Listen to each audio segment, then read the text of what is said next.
तो दोस्तों आज हम राजस्थान जीके के 25 इम्पोर्टेंट प्रश्नों के बारे में बात करेंगे और ये सभी प्रश्न राजस्थान सीईटी 12th लेवल एवं ग्रेजुएशन लेवल दोनों के लिए बहुत ही ज़्यादा हेल्पफुल प्रश्न है, इसलिए वीडियो में आप अंत तक जरूर बने रहे। तो चलो वीडियो को शुरू करते हैं। तो आपका पहला सवाल है कि महाराणा सांगा ने किस युद्ध में बाबर की सेना को हराया था? तो वह युद्ध था बयाना युद्ध, जिसमें बाबर की सेना को हराया था किसने? महाराणा सांगा ने। तो दोस्तों आपको 25 प्रश्न दिए जाएंगे, जिसमें से आपने कितने प्रश्न सही किए हैं वो मैं लास्ट में कमेंट में जरूर बताइए, और मैं प्रश्न वीडियो से पहले आप उत्तर तैयार रखें, जिससे कि आपकी प्रिपरेशन होती रहेगी। तो अगला प्रश्न देखते हैं। अगला सवाल है कि हुर्डा सम्मेलन किस वर्ष आयोजित हुआ? मोस्ट इम्पोर्टेंट क्वेश्चन है। तो हुर्डा जो सम्मेलन है वो आयोजित हुआ था 1734 ईस्वी में। अगला सवाल है कि किस मुगल सम्राट ने कोटा महाराव भीम सिंह को पुरस्कार स्वरूप शेरगढ़ का किला प्रदान किया?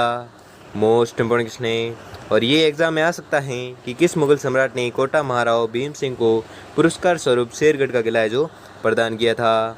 तो ये प्रदान किया था फर्रुखसियर ने।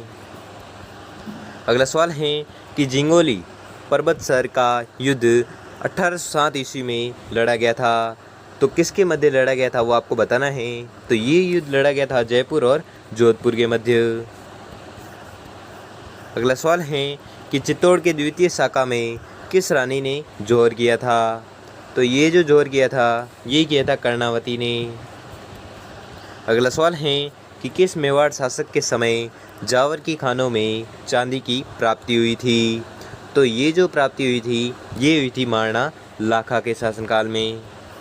अगला सवाल है कि सुमेल का युद्ध कब लड़ा गया? मोस्ट इम्पोर्टेंट क्वेश्चन है, और ये प्रश्न बहुत बार एग्जाम पूछा गया है, इसलिए इस प्रश्न को आपको रट लेना है कि सुमेल का जो युद्ध लड़ा गया था वो कब लड़ा गया था? तो ये युद्ध लड़ा गया था 1544 ईस्वी में। अगला सवाल है कि कर्पूरी देवी किस राजपूत शासक की माता थी? तो ये जो देवी थी ये माता थी पृथ्वीराज चौहान तृतीय की। ठीक है, पृथ्वीराज चौहान तृतीय की माता का नाम क्या था? कर्पूरी देवी। अगला सवाल है कि महाराणा प्रताप ने अपनी नवीन राजधानी चावंड में कब स्थापित की? तो चावंड जो राजधानी स्थापित की थी वो महाराणा प्रताप ने की थी, लेकिन कब की थी वो आपको बताना है। तो ये जो राजधानी थी ये स्थापित की थी 1585 ईस्वी में। अगला सवाल है कि मारवाड़ का भूला बिसरा नायक किसे कहा जाता है? मोस्ट इम्पोर्टेंट क्वेश्चन है, और ये प्रश्न बहुत बार एग्जाम पूछा गया है, और इस बार 99% इस प्रश्न के आने के चांस है, इसलिए इस प्रश्न को आपको रट लेना है कि मारवाड़ का भूला बिसरा नायक किसे कहते हैं? तो ये कहते हैं राव चंद्रसेन को।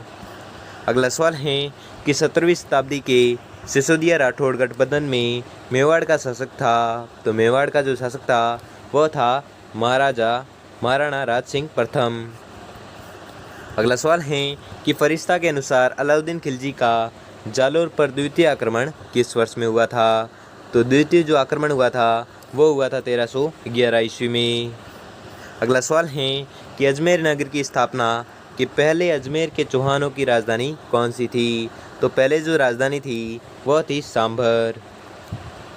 अगला सवाल है कि पृथ्वीराज चौहान तृतीय का समकालीन चंदेल शासक कौन था? तो इसका जो समकालीन चंदेल शासक था वह था परमर्दी देव। अगला सवाल है कि मुगलों के निरंतर संघर्ष में रहने वाले मारवाड़ के शासक का नाम बताइए? तो वह शासक है चंद्रसेन। अगला सवाल है कि मेवाड़ के किस महाराणा ने अजमेर दरगाह के लिए 4 गांव अनुदान में दिए थे? तो वह महाराणा है महाराणा जगत सिंह द्वितीय, जिन्होंने अजमेर दरगाह के लिए 4 गांव अनुदान में दिए थे।